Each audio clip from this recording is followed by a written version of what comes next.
पोषण चैप्टर का part number 3 start कर रहे हैं। अगर इसके पिछले वाला वीडियो आप लोग नहीं देखे हैं तो एक से देखिए, 2-3 मिनट का वीडियो रहेगा और कंप्लीट जो है बायोलॉजी करेंगे। इससे एक भी क्वेश्चन बाहर नहीं जाएगा, 100% एनसीईआरटी। कल हम लोग कीट भक्षी पौधा के बारे में पढ़े थे, जिसमें आप लोग को याद रखना था विनस फ्लाई ट्रिप नाम है, ठीक है। सन ड्यू प्लांट हो जाएगा, आपका पीचर प्लांट हो जाएगा। ये तीनों बार बार जो है एग्जाम में पूछा जाता है, ठीक है। आज हम लोग पढ़ते हैं पोषक तत्व। आखिर पोषक तत्व है क्या?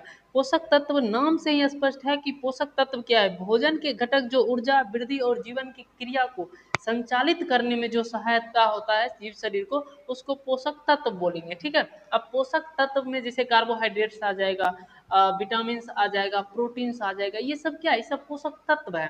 अगर हम बात करेंगे पोषक तत्व की आवश्यकता क्यों पड़ती है, पोषक तत्व की आवश्यकता हमको ऊर्जा प्राप्त करने के लिए, संरक्षित यानी कि जीव शरीर को प्रोटेक्शन देने के लिए, उसके बाद शरीर के निर्माण। आप लोग सुने होइएगा कि बिल्डिंग ब्लॉक ऑफ बॉडी किसको कहा जाता है? तो शरीर का जो निर्माण होता है वो किससे होता है? प्रोटीन से होता है, ठीक है। याद रखिएगा, ऊर्जा देने में अगर सबसे अधिक मात्रा में बात करेंगे तो ऊर्जा किससे मिलेगा? कार्बोहाइड्रेट से, वसा से मिलेगा, ठीक है। संरक्षित जो जीव शरीर को प्रोटेक्शन देता है कौन हो जाएगा? जो रोग प्रतिरोधक क्षमता से लड़ता है, ठीक है, रोग प्रतिरोधक क्षमता प्रदान करता है, वो आपका विटामिन हो जाएगा, खनिज हो जाएगा। अगर बात कीजिएगा शरीर निर्माण में कौन सहायता होता है, तो मुख्य भूमिका निभाता है प्रोटीन, ठीक है, इसको याद रखिएगा।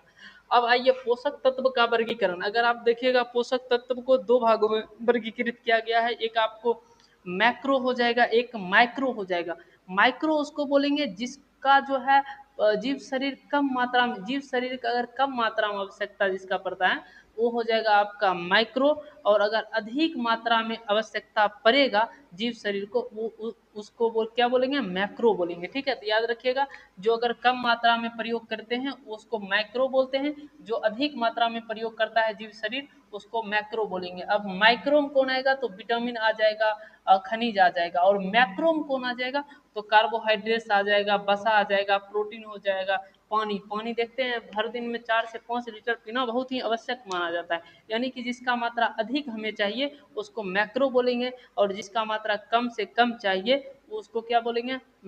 माइक्रो बोलेंगे। माइक्रो में दो ही याद रखिएगा, एक विटामिन, एक मिनरल्स। और मैक्रो में आपका वसा हो जाएगा, प्रोटीन हो जाएगा, कार्बोहाइड्रेट्स हो जाएगा, पानी हो जाएगा, ठीक है। और साथियों, हम आपको एक इम्पॉर्टेंट बात बता दें कि ये फुल्ली एनसीईआरटी का 2-2 मिनट का हम वीडियो जो डाल रहे हैं, इससे बाहर क्वेश्चन जा ही नहीं सकता है, ठीक है। जो आप बार बार इस वीडियो को देखिएगा और याद करने की कोशिश कीजिएगा। मेरा मेन